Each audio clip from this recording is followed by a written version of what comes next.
నమస్తే welcome to టీవీ6 news bulletin లో ముందుగా హెడ్లైన్స్ చూద్దాం. నిజామాబాద్ లో ఉగ్ర లింకుల కలకలం ఉగ్ర ట్రైనర్ ఖాదర్ను అరెస్ట్ చేసిన పోలీసులు. కేంద్రానికి వ్యతిరేకంగా వ్యవహరిస్తే జగన్ జైలుకే సిపిఐ నారాయణ సంచలన వ్యాఖ్యలు. జమ్మూ కాశ్మీర్ భారత్ లో భాగమని పోరాడిన వ్యక్తి శ్యామ్ ప్రసాద్ ముఖర్జీ జయంతి వేడుకల్లో బీజేపీ తెలంగాణ అధ్యక్షుడు బండి సంజయ్. విశాఖలో జగజీవన్ రావు వర్ధంతి వేడుకలు దేశానికి అందించిన సేవలను కొనియాడిన నేతలు. నిజామాబాద్ లో ఉగ్రవాదుల లింకులు వెలుగు చూడటం తీవ్ర కలకలం రేపుతుంది. నిషేధిత student Islamic movement of India అనుబంధ సంస్థ popular front of India trainer ఖాదర్ను పోలీసులు అరెస్ట్ చేశారు. ట్రైనింగ్ పేరిట పిఎఫ్ఐ మత ఘర్షణలకు కుట్రలు తెరలేపిందని పోలీసులు నిర్ధారించారు. నిజామాబాద్ లోని ఆటోనగర్ ఓ ఇంట్లో ఉగ్ర శిక్షణ కార్యక్రమాలు నిర్వహిస్తున్నారని పోలీసులకు పక్కా సమాచారం అందింది. దీంతో ఆ ఇంటిపై దాడి చేసి ట్రైనింగ్ ను భగ్నం చేశారు. శిక్షణలో జగిత్యాల, హైదరాబాద్, కర్నూలు, నెల్లూరు, కడప జిల్లాలకు చెందిన యువకులున్నట్లు పోలీసులు గుర్తించారు. ఇంట్లో మరణాయుధాలు, నిషేధిత సాహిత్యం, నోట్బుక్స్లను స్వాధీనం చేసుకున్నారు. మత ఘర్షణలు జరిగిన సమయంలో ఎలా వ్యవహరించాలి, భౌతిక దాడులు ఎలా చేయాలనే దానిపై శిక్షణ ఇస్తున్నారని పోలీసుల విచారణలో తేలింది. జిల్లాలో పిఎఫ్ఐ ఎక్కడెక్కడ కార్యక్రమాలు నిర్వహిస్తుందనే దానిపై ఆరా తీస్తున్నారు. ఖాదర్పై పలు సెక్షన్ల కింద కేసులు నమోదు చేస్తున్నట్లు పోలీసులు వెల్లడించారు. అతడిని అరెస్ట్ చేసి మెజిస్ట్రేట్ ఎదుట హాజరుపరుస్తామన్నారు. ఉగ్రవాదంపై యువత ఆసక్తి చూపొద్దని, సంయమనం పాటించాలని సూచించారు. కేంద్రానికి వ్యతిరేకంగా జగన్ వ్యవహరిస్తే జైల్లో ఊచలు లెక్క పెట్టాల్సి వస్తుందని బీజేపీతో సమీక్ష మెయింటైన్ చేస్తున్నారని సిపిఐ జాతీయ కార్యదర్శి నారాయణ వ్యాఖ్యానించారు. ఏపీ పర్యటనకు వచ్చిన మోదీని విభజన హామీలపై ఎందుకు నిలదీయలేదో ఏపీ ప్రజలకు సమాధానం చెప్పాలని డిమాండ్ చేశారు. రాష్ట్రపతి ఎన్నికల్లోనూ బీజేపీ బలపరిచిన అభ్యర్థికి మద్దతిచ్చి ఏపీ ప్రయోజనాలను కేంద్రం వద్ద తాకట్టు పెడుతున్నారని మండిపడ్డారు. ప్రెసిడెంట్ ఎన్నికల్లో ఆయన ఓటు ఇవ్వమని అడగకముందుగానే విడిపోయి మేము ఓటు వేస్తామని చెప్పేసి సెల్ఫ్ రెస్పెక్ట్ ఉన్నారు కదా, వాళ్ళు ఇవ్వండి, ఇచ్చి పుచ్చుకోవాలి కదా. మరి మా రాష్ట్రానికి ఏం స్పెషల్ స్టేటస్ ఏమైంది, పోలవరం ఏమైంది, నిధులు ఏమైనాయి అడగాలి కదా. ఒక విజ్ఞాపన పత్రం తీసుకుని ఇచ్చాడు. ఎంత అవమానం అండి. ఇంత పవర్ఫుల్ చీఫ్ మినిస్టర్ తెలుస్తావు లేదు చెప్పయా, నేను ప్రెసిడెంట్ కానీ సపోర్ట్ చేశాను, ఒక మాజీ ఏం పోయింది అడుక్కుంటావా? మోడేమో తెలుగు ప్రజానికాన్ని చెక్కతో కొడుతుంటే ఈయన తమలపాకు చమంతిస్తాడా? మోడీకి భయపడి గజగజ వణికి ఆంధ్రప్రదేశ్ ప్రజల్ని అవమాన పాలు చేసి ముఖ్యమంత్రి ఆయన సపోర్ట్ చేశారు కాబట్టి నేను జైలుకు రాడు ప్రధానమంత్రి. పొరపాటున మనకు జగన్గా వ్యతిరేకిస్తే మోడీని మరుసటి రోజే ఓసలు లెక్క పెట్టుకుంటూ కూర్చోవాలి లోపల, అది గ్యారెంటీ. అందుకే సేఫ్గా ఇక్కడే ఉన్నామని. ఈ దేశంలో ముఖ్యమంత్రిగా ఎవరైనా కానీ ఇంత సుదీర్ఘకాలం బెయిల్ పైన ఉన్న ఒకటి చూపించండి, ఒక్కళ్ళు చూపించండి. ఇంత సుదీర్ఘకాలం ఎందుకు ఉండగలిగాడు?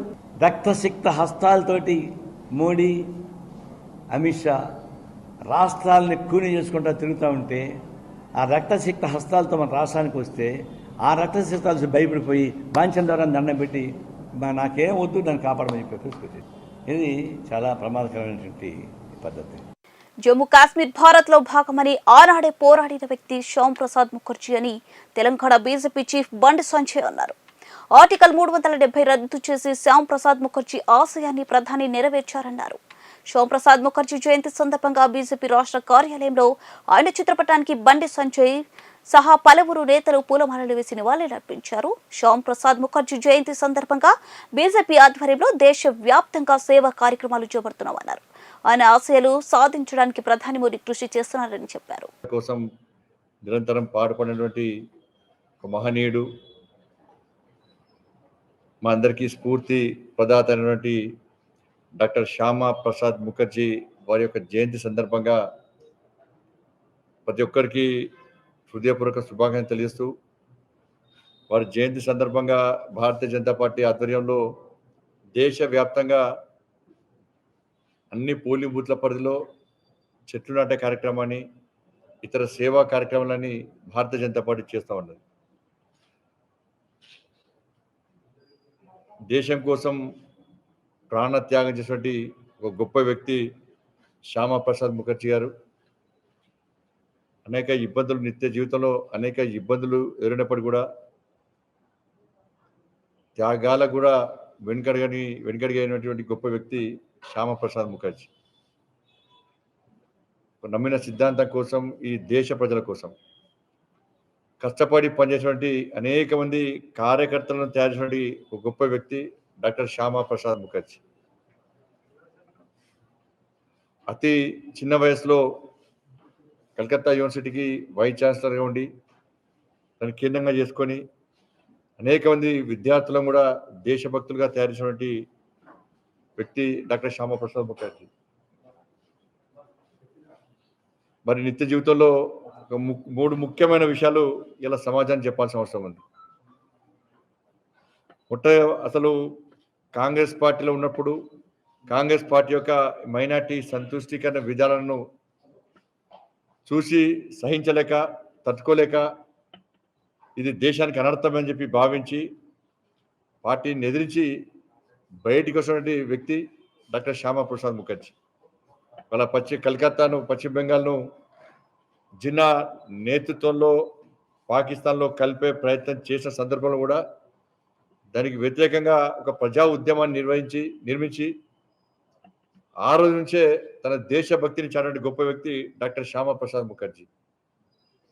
ఏక్ దేశ్ మే దో విధాన్ దో నిషాన్ దో ప్రధాన్ నహీ చలేగా అని చెప్పి అంటూ జమ్మూ కాశ్మీర్కు ఏదో ప్రత్యేక ప్రతిపత్తి కల్పించే 370 ఆర్టికల్కు వ్యతిరేకంగా ఉద్యమం చేసి జమ్మూ కాశ్మీర్ వెళ్ళాలంటే తప్పకుండా అనుమతి తీసుకోవాలని చెప్పి ఏదో నిబంధన ఉందో దాన్ని ధిక్కరించి జమ్మూ కాశ్మీర్ భారతదేశంలో అంతర్భాగం. దేశ ఉప ప్రధాని సంఘ సంస్కర్త రాజకీయవేత్త బాబు జగజీవన్ రాయ్ వర్ధంతి వేడుకలు విశాఖలో ఘనంగా జరిగాయి. కేంద్ర మంత్రి ఉప ప్రధానిగా దేశానికి అందించిన సేవలను కొనియాడుతూ ఏయూ ఆర్కేబీ సమీపంలో ఉన్న ఆయన విగ్రహానికి పలువురు నేతలు ఘనంగా నివాళులర్పించారు. ఏఈలో మాదిక పోరాట సమితి ఆధ్వర్యంలో జరిగిన కార్యక్రమంలో పాల్గొన్న సమితి సభ్యులు బాబు జగజీవన్ రాయ్ విగ్రహానికి ఘనంగా అంజలి ఘాటించారు. బాబు జగజీవన్ రావు జీవిత కాలంలో అట్టడుగు వర్గాలు అభ్యుదయం నిమ్న జాతీయులకు అందించిన సేవలు మరవలేనివన్నారు. కేంద్ర మంత్రిగా పలు శాఖలకు సేవలు అందిస్తూనే వాటి ద్వారా అత్యున్నత స్థాయిలో మంచి గుర్తింపు తీసుకురావడంతో పాటు వాటి ప్రయోజనాలను లబ్ధిదారులకు అందించడంలో ప్రముఖ పాత్రను పోషించారన్నారు. పాకిస్తాన్ యుద్ధం వచ్చే సమయంలో రక్షణ శాఖ మంత్రిగా ఉన్న బాబు జగజీవన్ రావు భారత సైన్యం విరోచితంగా పోరాటం చేసేలా వారిలో ధైర్యాన్ని నింపారని అన్నారు.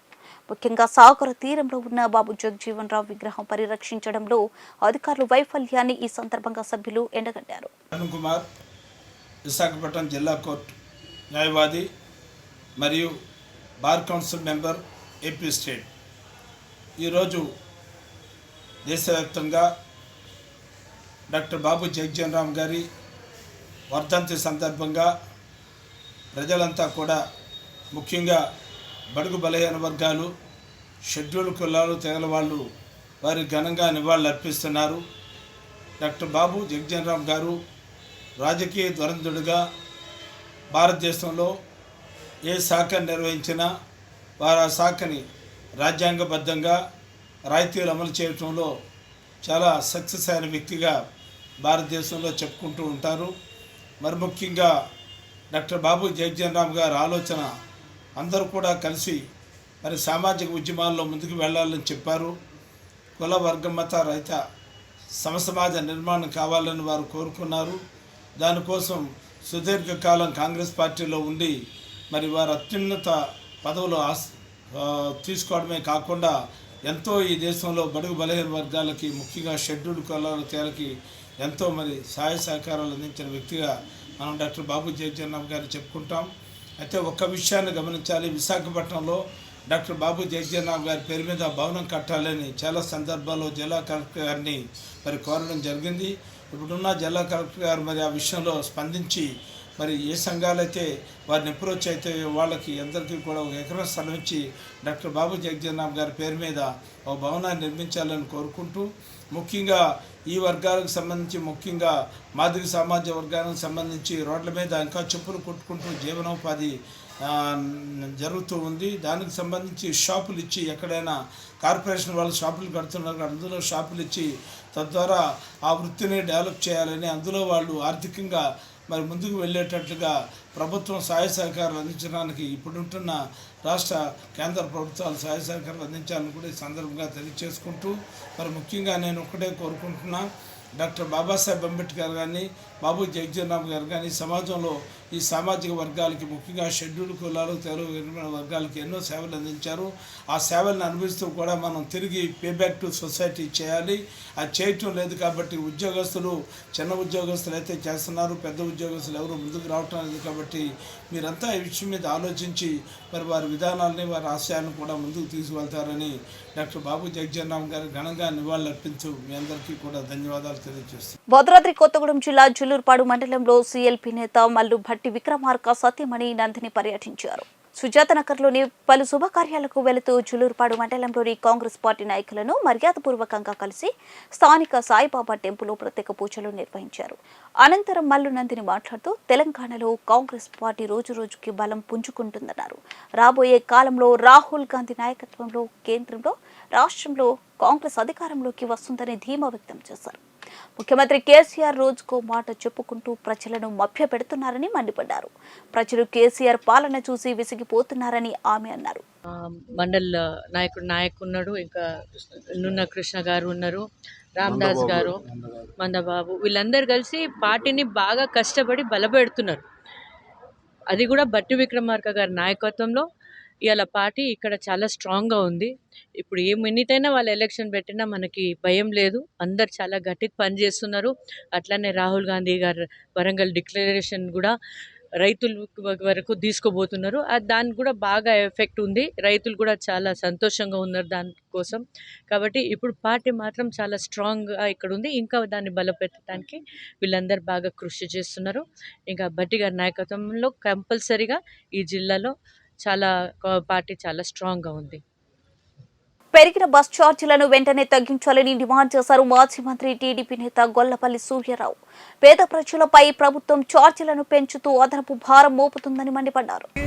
రాజోల్ నియోజకవర్గానికి ఉమ్మడి మండలంగా ఉన్నటువంటి మామిడికుదురు మండలంలో ఈవేళ తెలుగుదేశం పార్టీ ఆధ్వర్యంలో మొన్న పెంచినటువంటి బస్ ఛార్జీలకి నిరసనగా మేము ఇక్కడ ధర్నా, తర్వాత పాదయాత్ర చేయడం జరిగింది, నిరసన ప్రదర్శన చేయడం జరిగింది.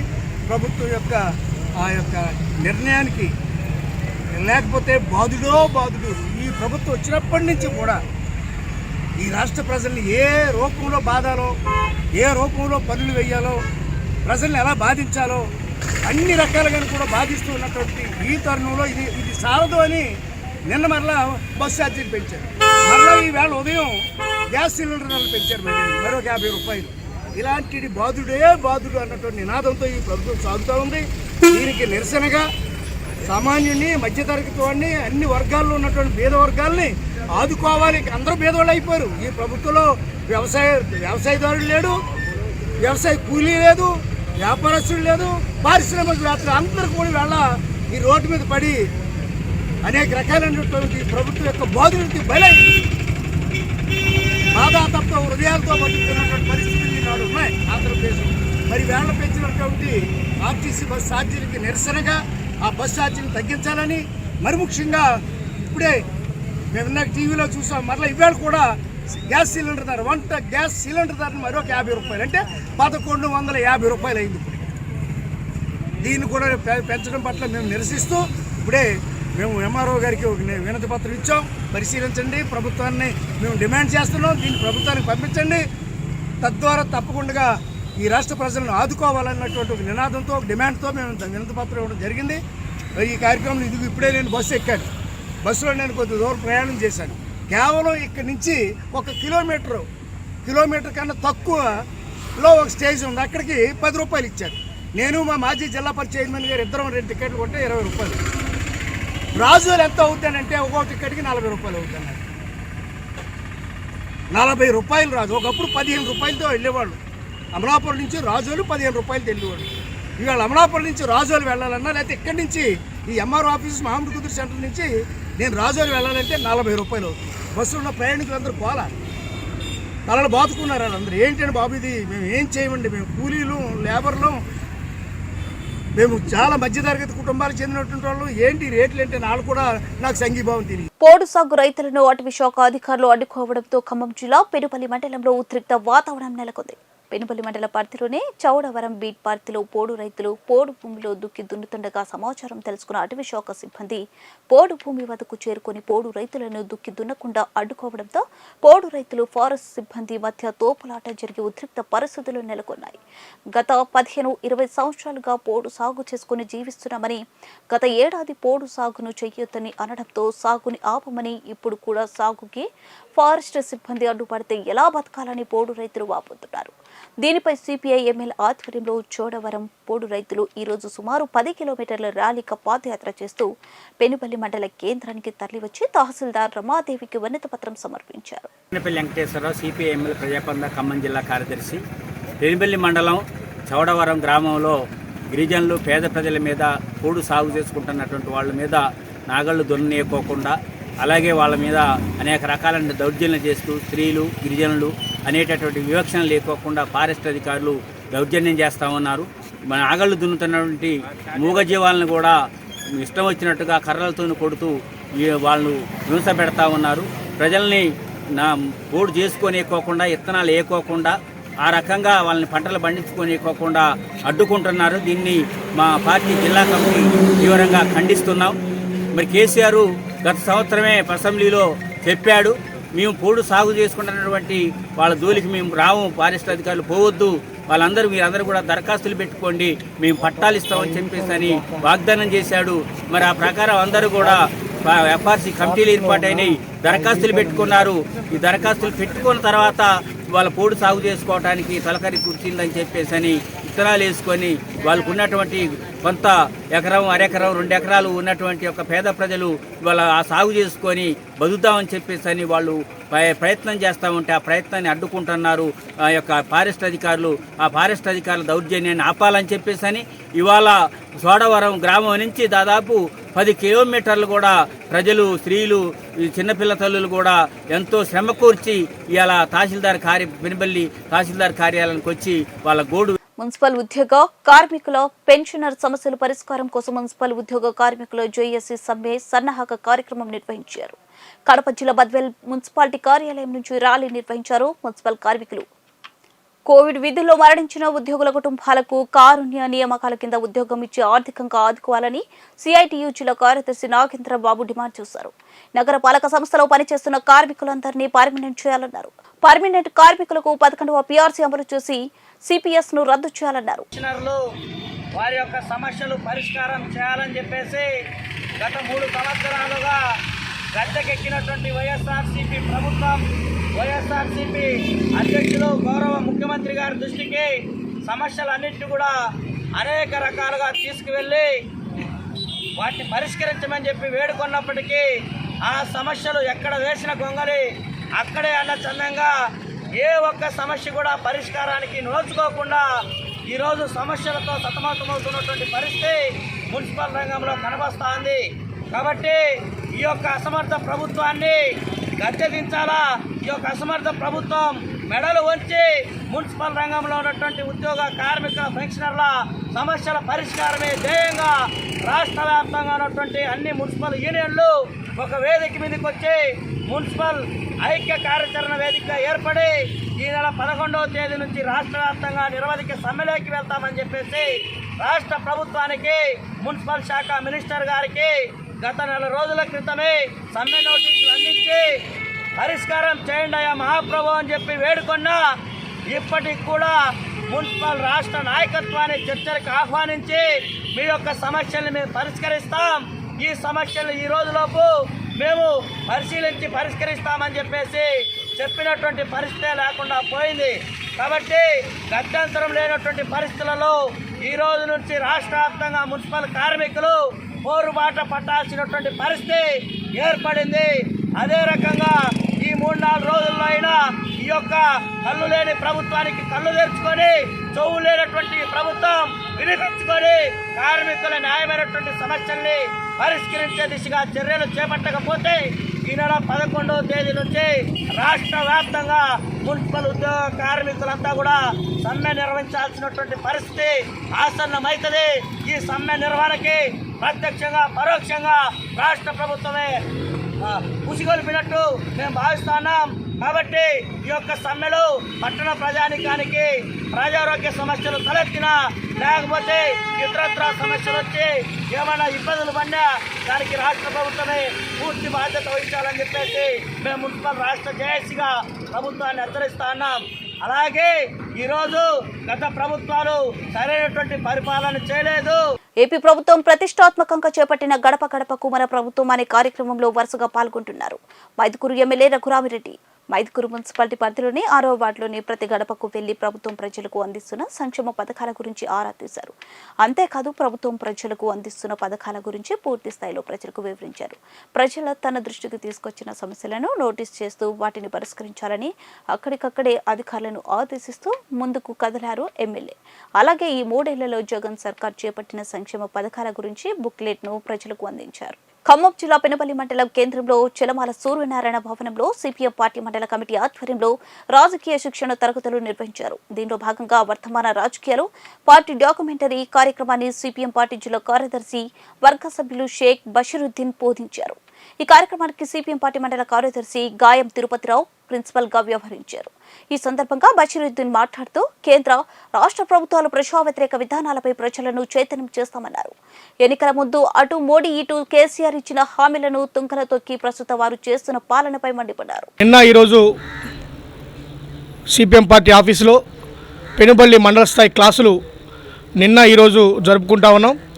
ఈ క్లాసులకు సంబంధించి పార్టీ జిల్లా కమిటీ సభ్యులు విఠల్ గారు అట్లాగే మండల కార్యదర్శి తిరుపతిరావు గారితో పాటుగా ఈ మండలంలో ఉన్నటువంటి 12 శాఖల నుంచి దాదాపుగా 210 పైగా ఈ క్లాసులకు హాజరవుతూ ఉన్నారు.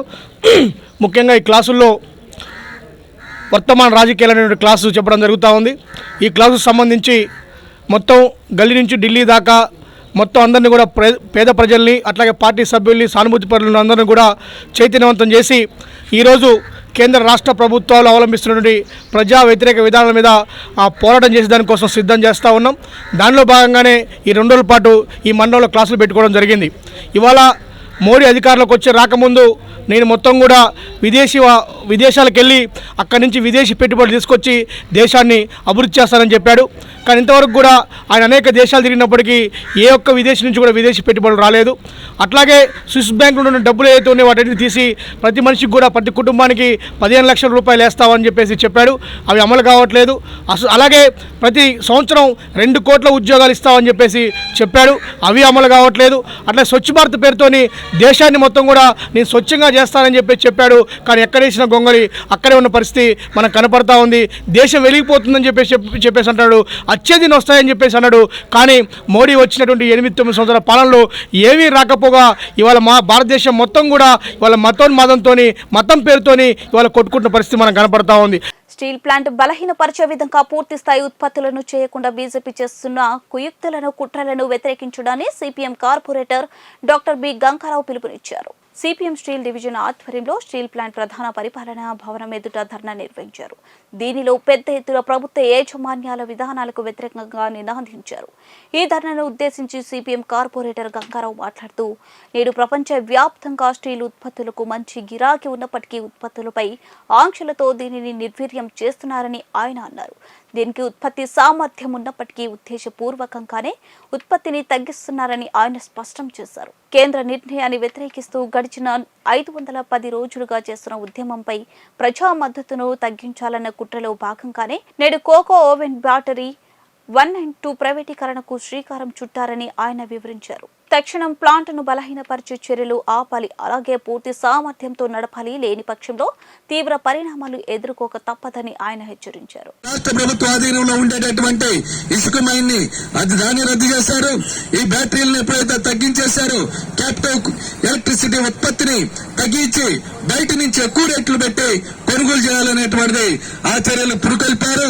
వాటితో పాటు ఈ రోజు ఉత్పత్తి తగ్గిపోవటం వల్ల ఓవర్ హెడ్స్ అనేటువంటి భారీగా పెరగబోతూ ఉన్నాయి. దానివల్ల జరగబోయేది ఏంటంటే ఈ రోజు టన్ను ఇనుము ధర అనేటువంటి ఉత్పత్తి చేయడానికి 52,000 రూపాయలు అవుతూ ఉంది మన స్టీల్ ప్లాంట్ లో.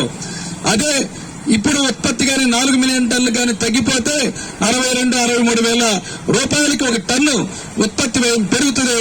ఆ విధంగా మార్కెట్ లోకి అమ్ముకోలేనటువంటి పరిస్థితి ఏర్పడి ఈ సంవత్సరం మన విశాఖపట్నం స్టీల్ ప్లాంట్ భారీ నష్టాల్లోకి కేంద్ర ప్రభుత్వం ముంచెత్తాలనేటువంటి కుట్రతోటి ఈ చర్యలన్నిటి కూడా పాల్పడింది. దురదృష్టవశాత్తు ఇంత ప్రతిష్టాత్మకమైనటువంటి స్టీల్ ప్లాంట్ ని నరేంద్ర మోడీ నిలువున కూలీ చేస్తూ ఉంటే ఈ రాష్ట్రంలో ఉండేటటువంటి అధికార పక్షం ముఖ్యంగా జగన్మోహన్ రెడ్డి గారు దీని మీద పల్లెత్తి మాట్లాడటం లేదు.